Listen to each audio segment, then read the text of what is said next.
Hi, it's Steve Sorensen at Phillips Chevrolet in Frankfurt. Today I want to show you a little bit about the interior of the new 2015 Chevy Colorado. First thing I noticed about the Colorado, which I kind of liked, was the way this back seat operates. It's a whole new system compared to the Silverado. Silverado, there's a tab down here you just lift up and the seat goes up. Now you lift this up, the seat folds up underneath the seat. There's a nice little storage box down in here if you can put some things down in here. You've got your tire wrenches right there. Now what you can do is you lift this here, lower it. You can also push the button on the side of this headrest right here, which Leo will get on our video here, and pull this tab, the back seat lays down. Okay? So that's where that's at. You've also got 3 different shoulder harnesses because you can put 5 people in the Colorado. You've got one for the center position also. Back seat is a 60-40 split, so that's how that operates. I'm anxious to see the extended cab. We haven't had an extended cab yet, but I'm sure that storage device is going to be underneath it. I got to research that and get some answers on that. So moving on to the front seat. Another thing I noticed about the Colorado is on the Silverado 4-wheel drive, when you get into an All-Star edition, it's got the shifter from the 2x2-wheel drive to 4-wheel drive has an automatic button on it to where you can either keep it in 2 or you can keep it in high, or you can keep it in auto mode, or you can keep it in 4 high or 4 low. Colorado only has it in either 2, which you can shift to 4 high on the fly, but if you're going to shift it down into 4 low, we got to put it in neutral, got to roll the truck at a small speed to where the gear ratio actually changes in the back end. So this LT comes equipped with the heated leather seats. This is a luxury package that's in it. This is going to be the leather package. You still got your cruise control. This has got the forward collision alert in it, and it's got your Mylink radio system and all your stereo controls in the front. I'll give you a little, I'm going to start this thing up a little bit. The 2015 Colorado also comes with 4G LTE Wi-Fi in it, so you can take it for business and get online when you're driving. You can have lunch at a park and it's good for 50 feet outside the truck. You can sit there on your laptop and have internet access. Continuing on the inside of the vehicle here, another difference between the Colorado and the Silverado. Silverado's just got a tilt wheel. Colorado has a tilt and telescopic wheel. The information center, the driver information center, the DIC right there is a little bit different also.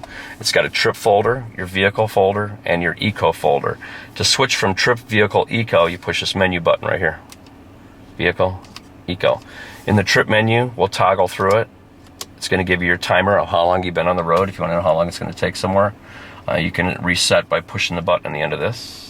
It's got your average vehicle speed, your fuel range, which is low. We need to get some gas in this thing. Trip 2, we'll push and hold this, clear everything out. It's got your average fuel economy that goes with it. Another trip, clear that out, and it's going to take you back to your speed. Going into the vehicle, it's going to give you your oil life remaining. The way I understand how the oil life monitor works, it's the number of key cycles, the average number of shifts, average number of RPMs, and your engine coolant temperature given the temperature outside. The computer will actually calculate your oil life remaining by the temperature of the, of all those factors are put into an algorithm basically to calculate what the viscosity is left in your oil. So when you get down to 20%, GM recommends that you come in and get your oil changed. You're going to get 2 years, 24,000 miles of oil changes in the vehicle and tire rotation. Up to 4 visits is what you can get. So walking through here, we can change it into metric, into kilometers or US, whatever you want to do. Transmission fluid temperatures in here, your engine hours, your battery voltage, tire pressure on each side, and then you're back to your oil pressure, remaining oil life. If I hit the menu button, go to eco, it's going to give you your miles per gallon, your best over 50 miles, or you can change that and go down to 50 or 450 miles to find out what you're getting for your mileage, okay? Not only do you have a digital speedometer, you're going to have an analog speedometer over here to the right. You got your RPM gauge over here to the left. Fuel and engine coolant temperature is going to be up top. Wipers are standard, as on all GM vehicles. To do it one time, just push it to the once, or push it down once. This is how often your intermittent goes. Intermittent mode's 1 step up, low, and high. You can wash your windshield by pulling back on it. Good to go. This is going to be your cruise control. Master cruise switch is going to light up a little light right there saying our master cruise is active. You can set your speed, resume after you leave a light. This is temporarily going to disengage the cruise. It's like tapping on your brake, but this is not going to stop your car. every time you hit the plus or minus button, it's going to change the speed of your vehicle 1 mile an hour. This one's equipped with forward collision alert. The camera's actually right up here. It looks forward, and it'll let you know if it sees a car in front of you. It's going to be green. A green vehicle is going to appear up here. So as you're approaching too fast, it's going to get yellow. And if you're approaching way too fast, like you're going to rear end them, you're going to get a warning, beep, beep, beep, and it's going to turn red. And how you can adjust the sensitivity of the system is you can either set it on a long way out, medium length, or short, or you can turn the system off altogether. So that's how that works. You got a Chevy Mylink radio system. Let's turn this off. This is the Chevy Mylink system. We're going to turn it off. You get your analog clock like there. It's Monday, September 19th, 74 degrees outside. You've also got a digital clock up here. Turning the system on, we can turn it on. I can push this button, the vehicle, I can use Siri to tell the vehicle to change. Command, please. 97.9. 97.9 FM. You can change it to, you can just basically tell it the number. If I tell it 780, it's going to know that it's an AM channel. I can tell it to go to... Command, please. The highway.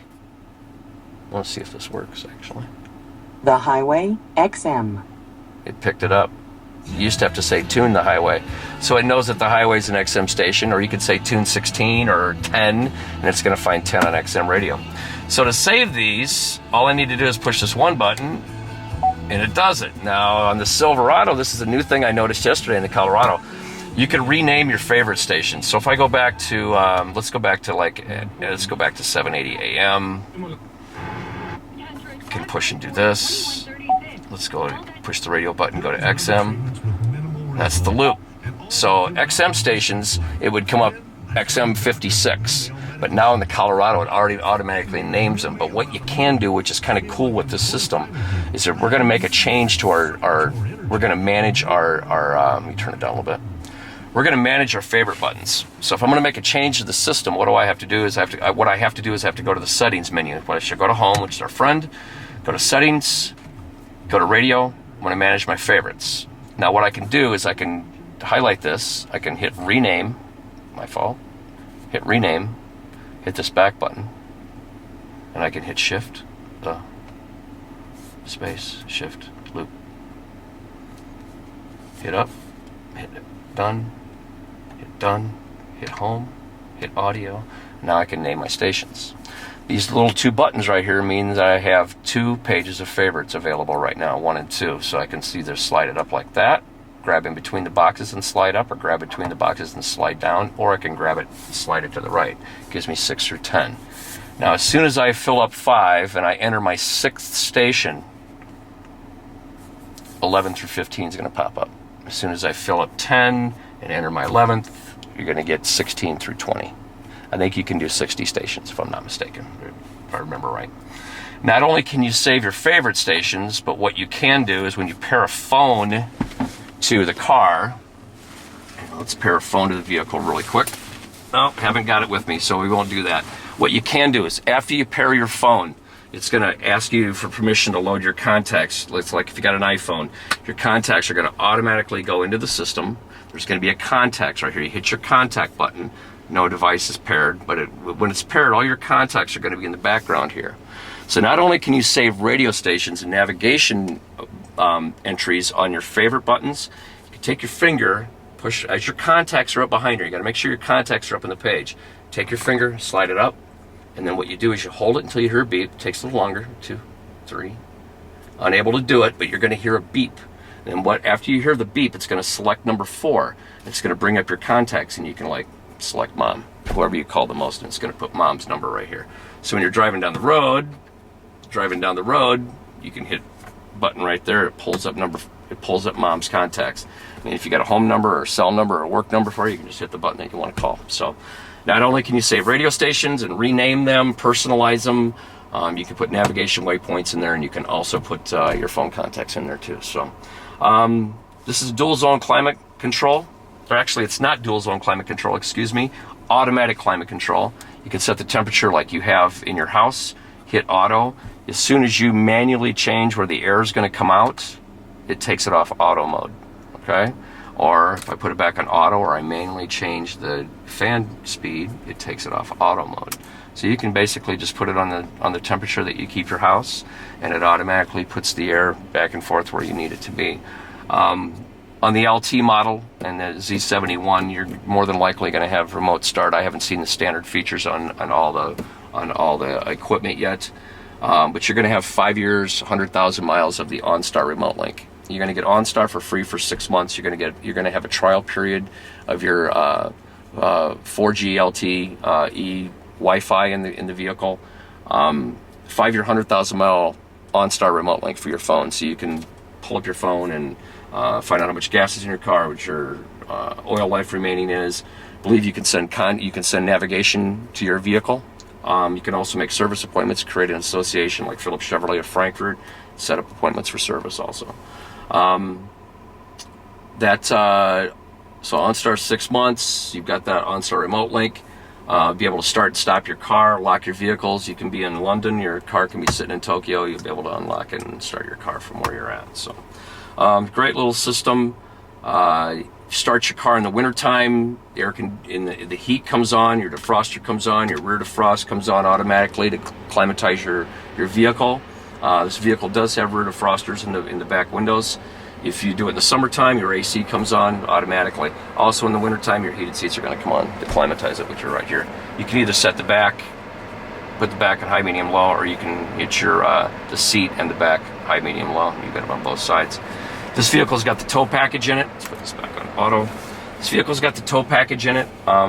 If you push this tow button right here, what it does is it lights up the little trailer light right there. I'll take it off and turn it on. You can see where it's coming on.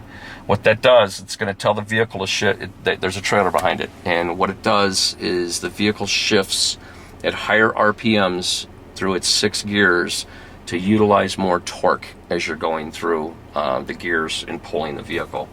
Another thing you can do with this vehicle is not only put it in drive, but you can also put it down in manual transmission. Right now I'm in first gear, M1. If I hit this little plus button here, put it in second gear, so I can upshift and downshift in manual transmission by just the push of a thumb here. That's with most of the GM vehicles that are out there. So otherwise you can just keep it in drive, keep it in tow mode, and you're good to go. Vehicle comes standard with StabiliTrak and traction control.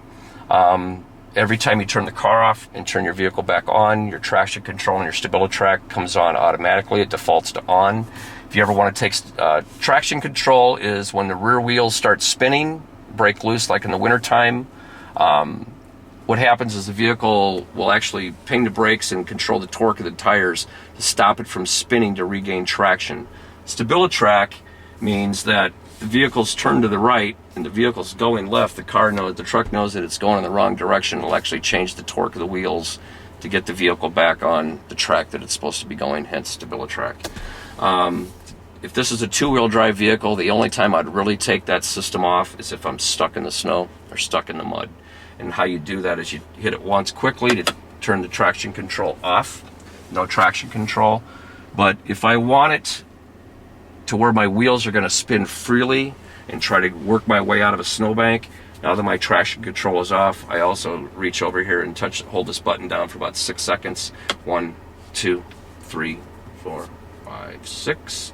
And what it did is it not only turns your traction control off, but it turns your StabiliTrak system off. Okay, so now I can really work my way out of the snow. My wheels can spin freely without the vehicle stopping the tires from spinning. So, or if you got a 4-wheel drive, just throw in 4-wheel drive and get out of the trouble that you're in. But you can put both systems back on by just reaching over here and turning it back on. There, it's back on. So, let's see what else we got to cover. Parking brake. Put it on, push on it, it releases it.